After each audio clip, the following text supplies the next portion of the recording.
제12장. 훈계를 좋아하는 자는 지식을 좋아하거니와 징계를 싫어하는 자는 짐승과 같으니라.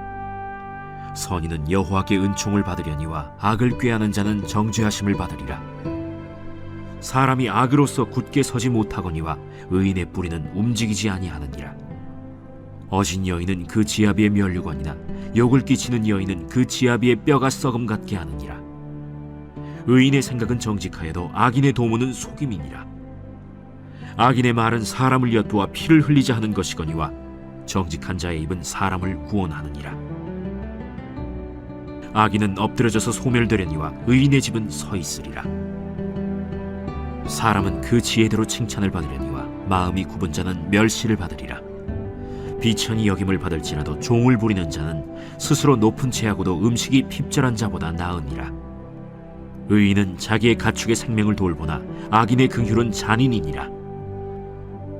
자기의 토지를 경작하는 자는 먹을 것이 많거니와 방탕한 것을 따르는 자는 지혜가 없느니라. 악인은 불의의 이익을 탐하나 의인은 그 뿌리로 말미암아 결실하느니라. 악인은 입술의 허물로 말미암아 그물에 걸려도 의인은 환난에서 벗어나느니라. 사람은 입의 열매로 말미암아 복록에 족하며 그 손이 행하는 대로 자기가 받느니라. 우리 경계의 말씀 잠언을 통해 나의 삶에 다가오는 이 어리석음을 경계하고 하나님께서 주시는 지혜로 마음이 가득 채워지시는 하루가 되시기를 축복합니다. 저와 여러분이 이 땅을 살아가고 있지만 이 땅을 창조하신 분이 바로 하나님이십니다. 이를 믿을 때 내가 살아가는 데 있어서 필요한 모든 지혜가 하나님 안에 있음을 우리는 깨닫게 됩니다. 따라서 우리 삶에 문제가 있을 때 기도로 하나님과 소통하시며 그리고 이 말씀으로 지혜를 얻으셔서 그 문제가 문제 같지 않도록 그 문제보다 크신 하나님을 바라보시기를 바랍니다. 어제는 물질에 관한 이야기를 하면서 구약에서 물질을 바라보는 관점 그리고 신약에서 그 물질이 어떻게 바뀌었는지를 우리는 이야기했습니다. 신약에서는 예수님께서 이 땅에 오셨기 때문에 하나님의 축복이 예수님을 통해서 완성되었습니다. 그래서 이 땅에 예수님은 오병이어의 기적을 일으키실 때 예수님이 바라보는 관점과 그 기적을 바라보는 사람들의 관점은 달랐습니다. 사람들은 예수님이 자기들의 먹고 사는 문제를 책임져 주실 줄 알고 엄청나게 그것을 통해 열광했지만 예수님은 생명의 떡인 자신을 계속해서 나누고 또 나눠도 온 세상 사람들을 다 나눠줄 수 있을 정도로 나눌 수 있고 그리고 차고 넘치게 거둘 것을 예수님은 보여주신 것입니다. 그래서 우리는 저와 여러분이 가장 소중한 것, 예수님을 나눔으로써 형제에 대한 사랑을 가장 크게 보여줄 수가 있는 겁니다. 그리고 그렇게 나누면서도 여러분들에게 주어진 그 물질을 통해 그 물질을 도구로서 사용할 수가 있게 됩니다.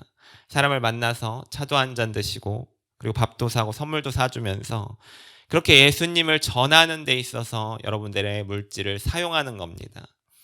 그렇게 나눌 때 하나님께서 우리에게 필요한 물질을 풍성하게 허락해 주실 줄 믿습니다. 이 오늘 잠언은 의인과 그렇지 않은 자의 대조를 보여주고 있습니다. 그 중에서도 핵심은 본문 3절입니다.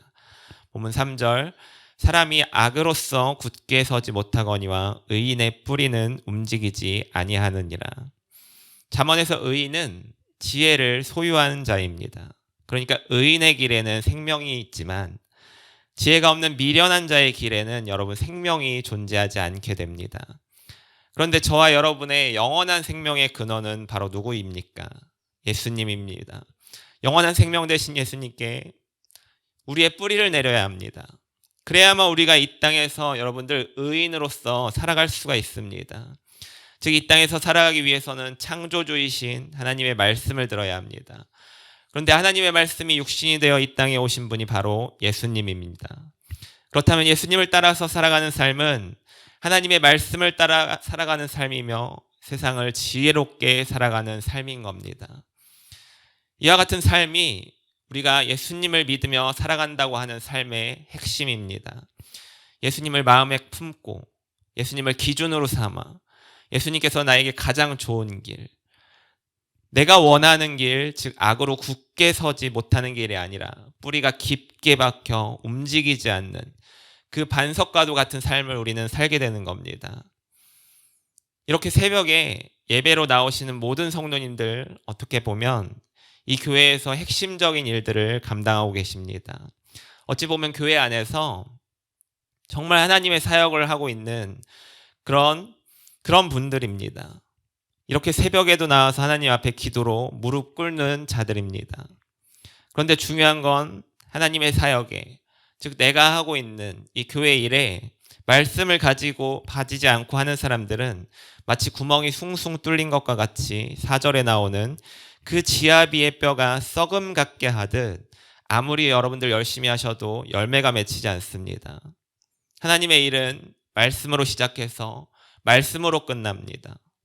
하나님 앞에 순수한 마음으로 기도하는 분이 이렇게 하나님의 말씀을 듣습니다. 누구누구야? 네가 이 교회에서 해야 하는 일이 있다. 네가 그 일을 해야 한다. 그러면 그 말씀을 들은 사람은 생각하고 고민합니다. 이 일이 진짜 하나님이 나에게 주신 일인지, 내가 할 수 있는 일인지, 나에게 맞는 일인지 등등 수많은 생각들을 하면서 하나님께서 내게 이런 시키신 일을 해야 할지 말아야 할지를 결정하게 됩니다. 그렇게 결정하게 될 때 필요한 것이 이 하나님의 말씀을 믿는 믿음입니다. 내 안에 말씀을 믿는 믿음이 있을 때 내가 할 수 있는 것을 의지하지 않고 오직 하나님만을 의지해서 우리가 그 일들을 하게 됩니다. 그렇게 시작하면서부터 여러 가지 우여곡절 끝에 결국 하나님께서 그 일을 통해서 이루어 가시는 것을 나는 지켜보게 될 때 정말 나는 그 일을 할 수 있을 만한 자격도, 그 일을 할 수 있을 만한 능력도 없었지만 하나님께서 그 일을 성취시키시고 하나님께서 그 일을 통해 열매를 맺으시는 것을 내가 바라볼 때 우리는 완전하신 하나님을 경험하게 되는 겁니다. 그런데 이런 사람이 있습니다. 하나님의 일을 한다고 하지만 기도 한번 하지 않습니다. 하나님의 일을 한다고 하지만 그 안에 말씀이, 생명의 말씀이 존재하지 않습니다. 그저 흘러가는 대로 어떻게든 되겠지. 그냥 하면 되지. 이렇게 하면 적당히 좀 시간을 보내면 되겠지. 이런 마음으로 하나님의 일을 한다고 하지만 그냥 세상에서 하던 방식과 다름없이 그냥 그렇게 하는 겁니다. 근데 절대 이런 분들은 하나님께서 맺으시는 이 열매를 경험할 수가 없게 됩니다.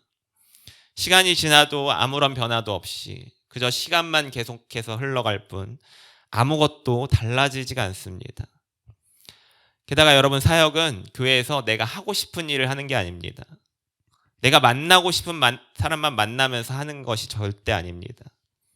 사역은 여러분, 내가 하고 싶은 일이 아니라 하나님께서 내게 시켜주신 일을 하는 겁니다. 하나님께서는 저뿐만 아니라 여기 계신 모두를 하나님의 일, 사역으로 부르셨습니다. 그런데 교회 안에서 질서가 흐트러지는 이유 중에 하나가 모두 다 하나님이 시키신 일은 하지도 않고 자기가 하고 싶어 하는 일만 한다라는 겁니다. 내가 좋아하는 일과 하나님께서 내게 시키신 일은 다를 수 있습니다. 그렇게 내 마음을 뺏는 것이 무엇인가를 계속해서 확인하고 우리가 하나님 앞에 점검받아야 합니다. 맨 처음에 하나님께서 나에게 주신 일이라고 생각하고 진행했지만 그 안에서도 하나님께서 시키신 대로가 아니라 그냥 내가 하고 싶은 대로 내 마음대로 그렇게 진행하면서 하나님의 이름을 빌려서 나에게로 가져옵니다. 그러면서 나를 합리화시킵니다.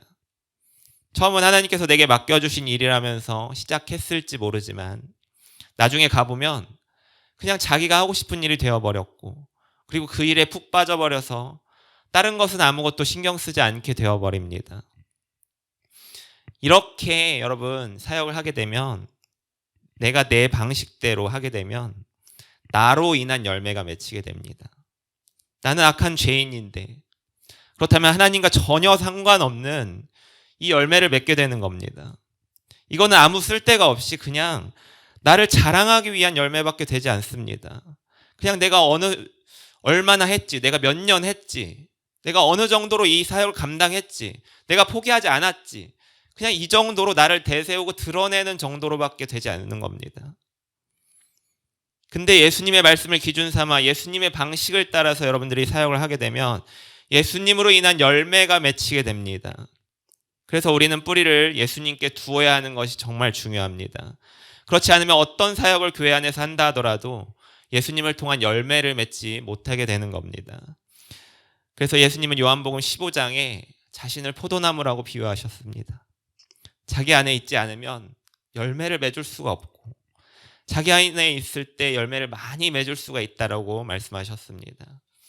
우리는 이렇게 말씀 앞에서 계속해서 나를 점검해야 합니다.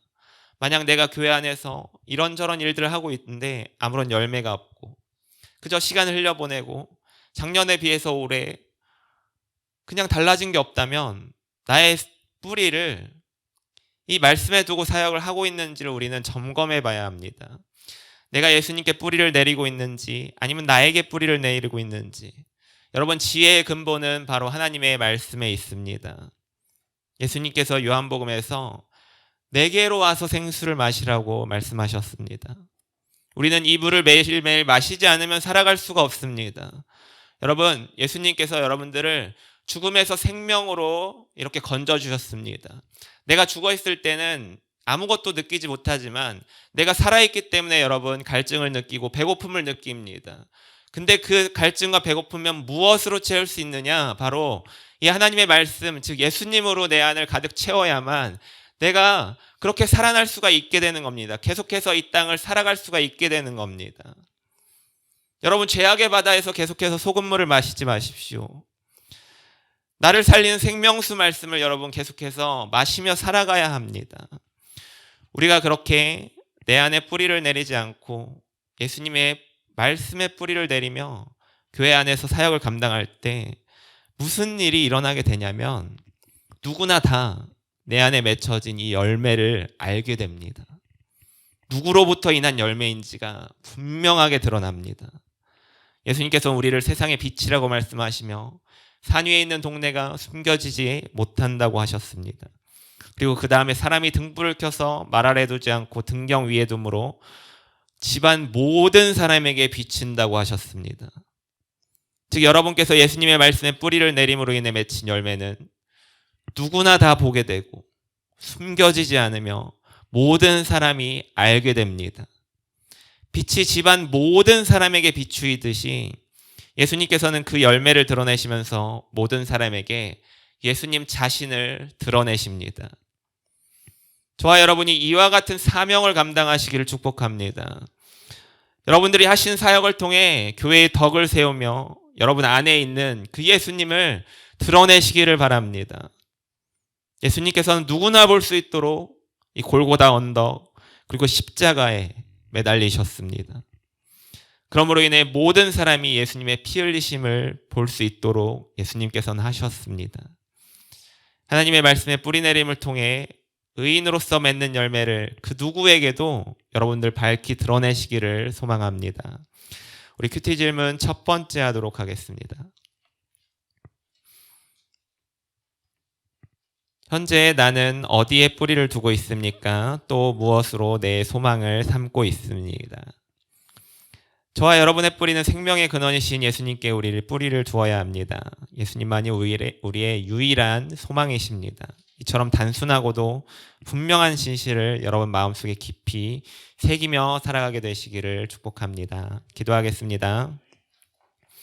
사랑의 하나님, 감사합니다. 내가 하고 싶은 일이 아니라 하나님께서 나에게 시키시는 일을 감당하게 하시며 내 힘으로 하는 것이 아닌 오직 주님께서 주시는 말씀의 능력으로 하게 하옵소서. 내가 맺는 열매가 아니라 참 포도나무이신 주님께 연결됨으로 풍성한 열매를 맺게 하옵소서. 예수님의 이름으로 기도합니다. 아멘.